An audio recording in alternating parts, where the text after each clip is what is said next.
Of all the names in the Hebrew Bible, none appears more than David.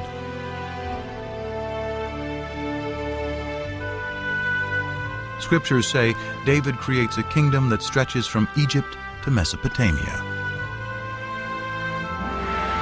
He makes Jerusalem his royal capital, and in a new covenant, Yahweh promises that he and his descendants will rule forever. David's son Solomon builds the temple where Yahweh, now the national God of Israel, will dwell for eternity. The kingdom of David and Solomon, one nation united under one God, according to the Bible.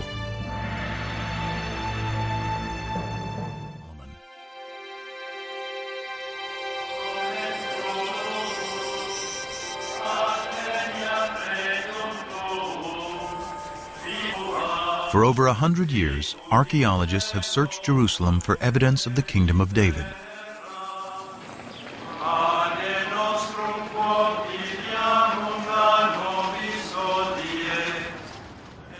But excavating here is contentious, because Jerusalem is sacred to today's three monotheistic religions.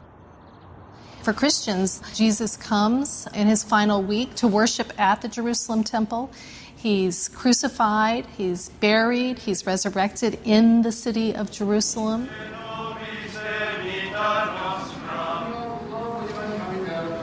For Islam, it is the site where Muhammad comes in a sacred night journey.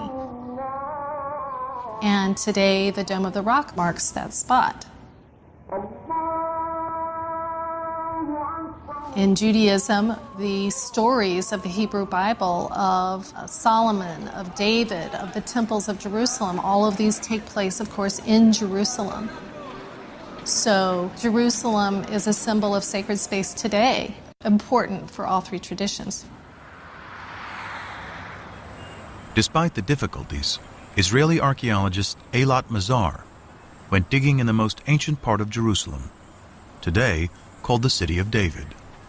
We started the excavations here because we wanted to check and to examine the possibility that the remains of King David's palace are here. But because this area has been fought over, destroyed, and rebuilt over thousands of years, it was a long shot that any biblical remains would survive. But then, large walls started to appear, 3 meter wide, 5 meter wide, and then we saw that it goes all directions. It goes from east, 30 meters to the west, and we don't see the end of it yet. Such huge walls can only be part of a massive building. And Mazar believes her excavations to date represent only 20% of its total size.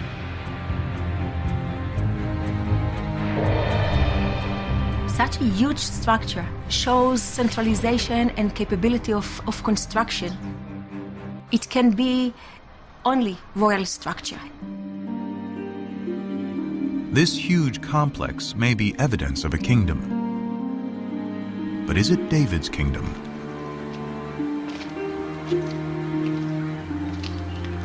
For these walls to be David's palace, it would have to date to his lifetime, around 1000 BC.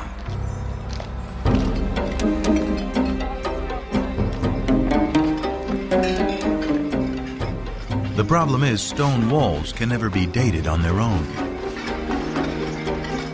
Biblical archaeologists date ruins based on the pottery they find associated with those ruins.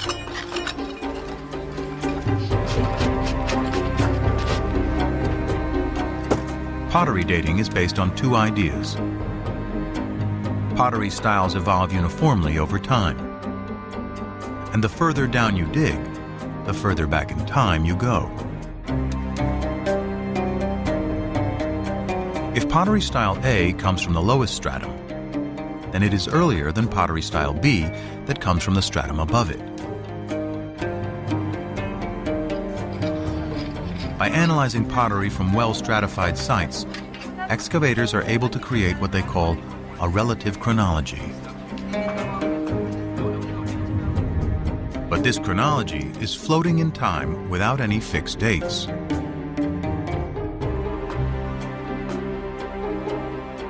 To anchor this chronology, William Foxwell Albright, considered the father of biblical archaeology, used events mentioned in both the Bible and Egyptian and Mesopotamian texts to assign dates to pottery styles.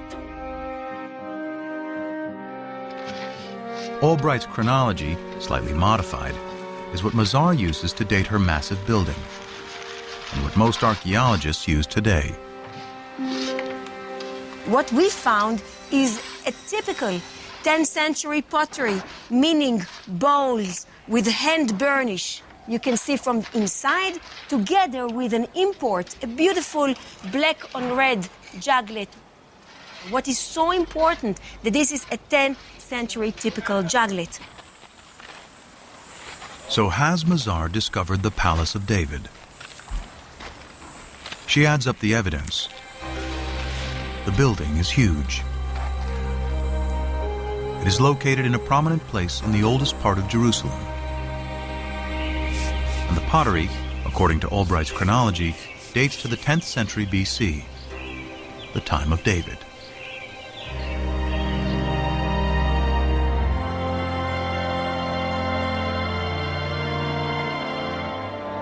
Mazar believes she has indeed found the Palace of David.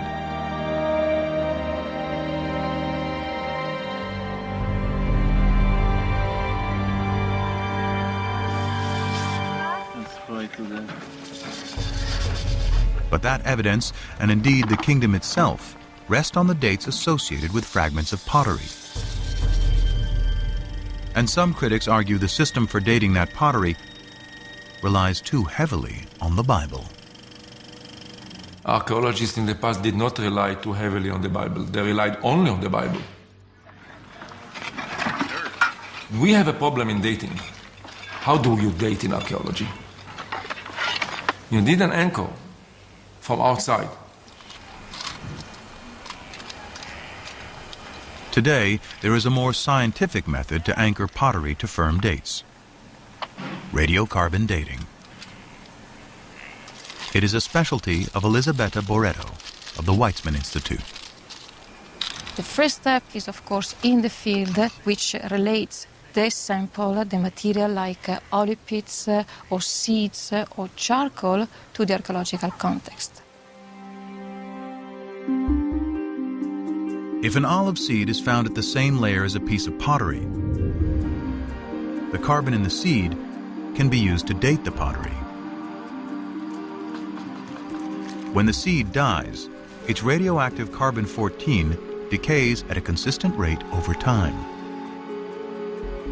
By measuring the ratio of carbon-14 to carbon-12, Boretto can determine the age of the olive seed, which in turn can be used to date the pottery.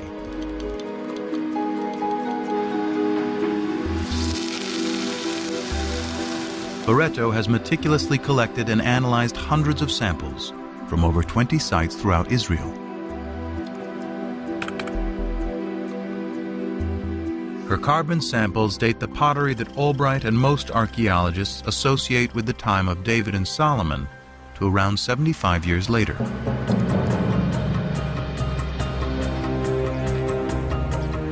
For events so long ago, this may seem like a trivial difference. But if Boretto is right, Mazar's Palace of David and Tappy's ancient Hebrew alphabet have to be redated. This places them in the time of the lesser-known kings Omri, Ahab, and his despised wife Jezebel, all worshippers of the Canaanite god Baal. With no writing or monumental building, suddenly the kingdom of David and Solomon is far less glorious than the Bible describes. So David and Solomon did not rule over a big territory. It was a small chiefdom, if you wish, with just a few settlements, very poor, the population was limited, there was no manpower for big conquests and so on and so forth.